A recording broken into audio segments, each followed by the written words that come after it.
Good morning. Good morning. Today's lesson comes from the book of Luke, chapter 8, verses 41 through 55. Then a man named Jairus, a leader of the local synagogue, came and fell at Jesus' feet, pleading with him to come home with him.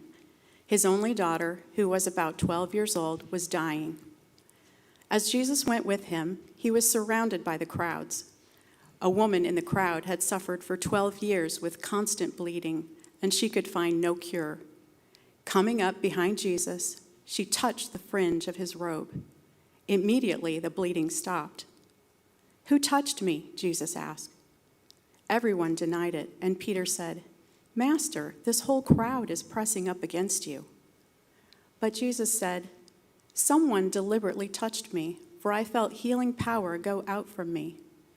When the woman realized that she could not stay hidden, she began to tremble and fell to her knees in front of him.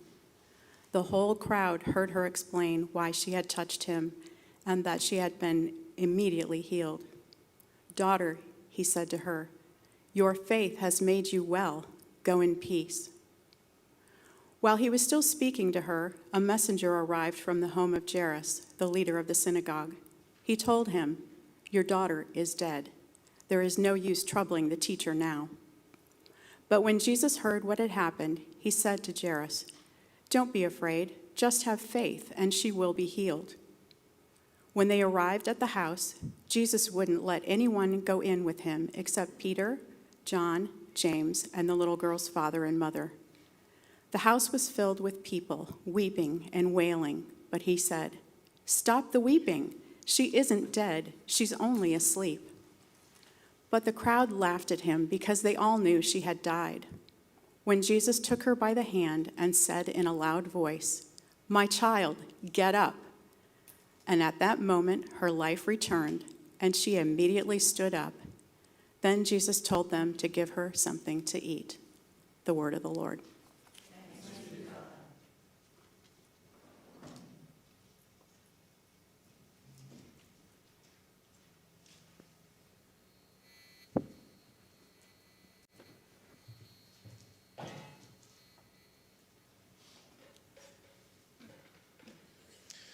Well, I think I say this every Sunday, and I don't really mean it to be that I say it every Sunday, but it's true, is I love this passage.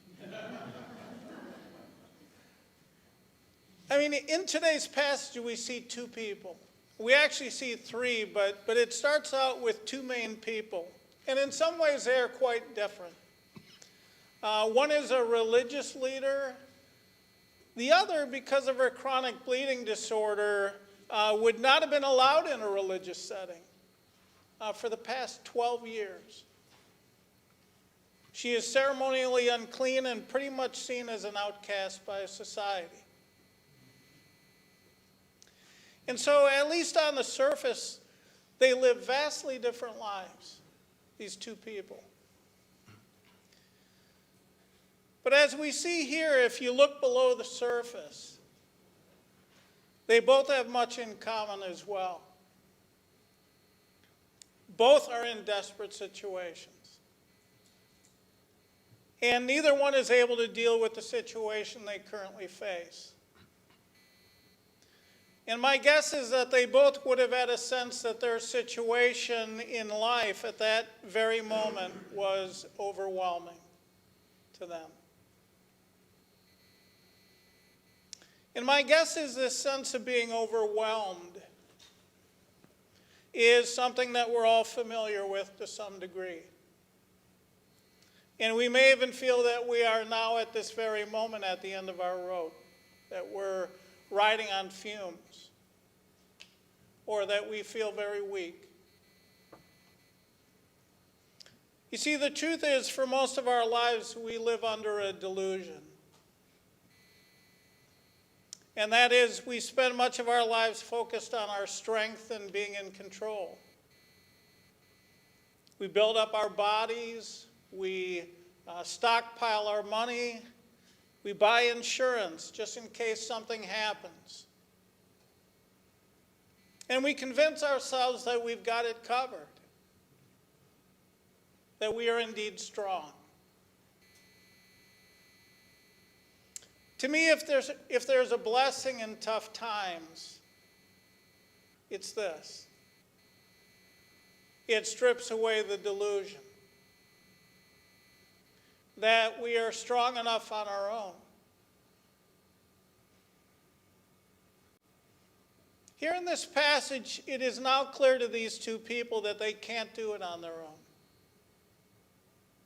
They're forced to drop their delusion of being strong and in control long enough to entertain the possibility that our true strength is not in us at all.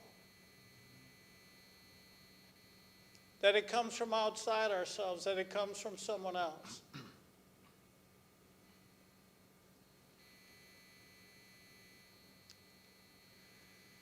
Here, this woman who has bled for 12 years desperately goes to Jesus.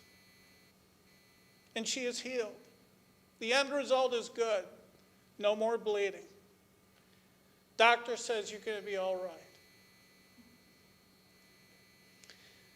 But you see what we see here in Jesus' reaction, his saying, "Who touched me?" and going on trying to find her in this crowd, is Jesus knows that being healed is not enough. Not for her and not for us.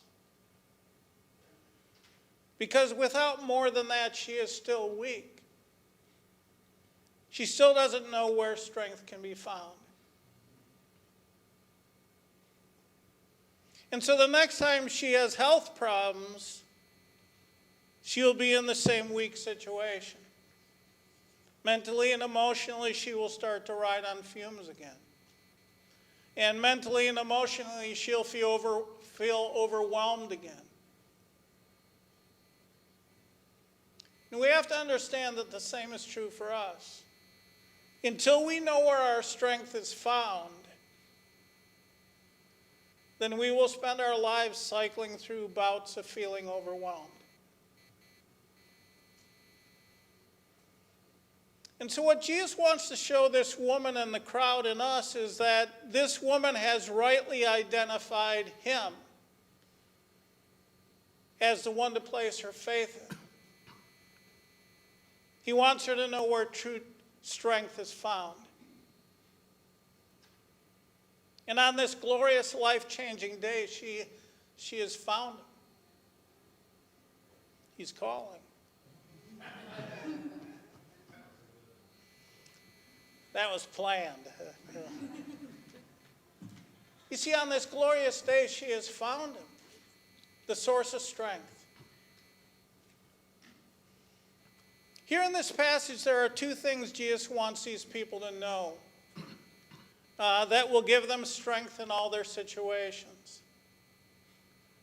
And the truth is, he wants these truths for us as well.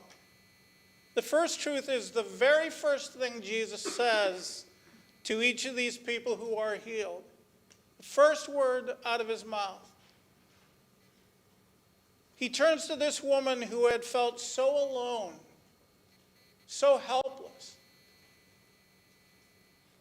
And he wants her to know that to him, she is not just a suffering woman. She's not just an outcast. In verse 48, we read the very first word he says to her. Daughter. Daughter. And Jesus' first word spoke to the young girl who is dead, we find in verse 54. And he says to her, my child.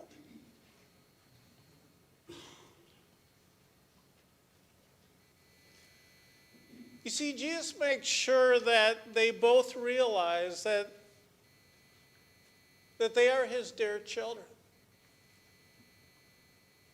And nothing less than that. And he so wants us to be convinced of that truth as well. And sometimes when we have overwhelming situations, we lose that truth, that we could actually be viewed by him as his children. You see, I can't think of any truth that gives us more strength than this one. They both needed to understand that in their desperate situations, that God saw them as his very own.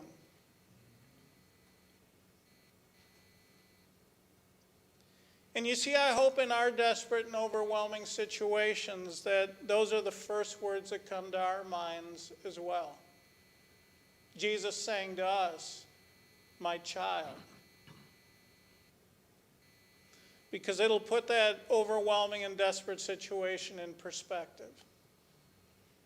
And because we realize we're his very own dear children, we can know that we're not alone. We never have been. And we can also know that we have a loving Father who cares.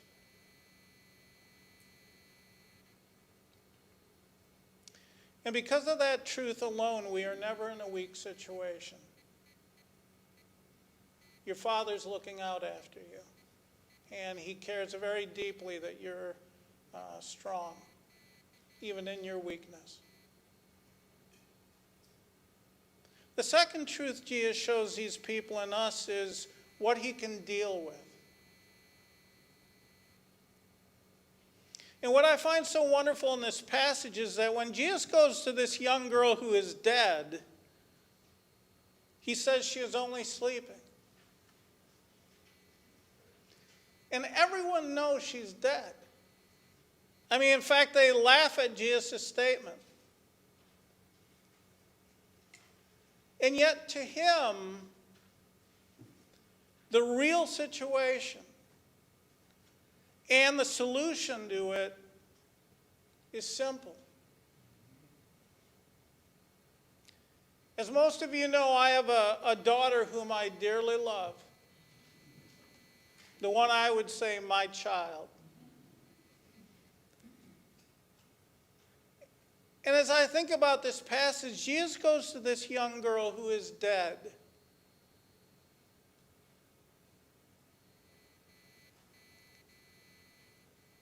Like I might go to my daughter and say, Erin, it's time to get up. And this little girl just gets up. Life returns to her.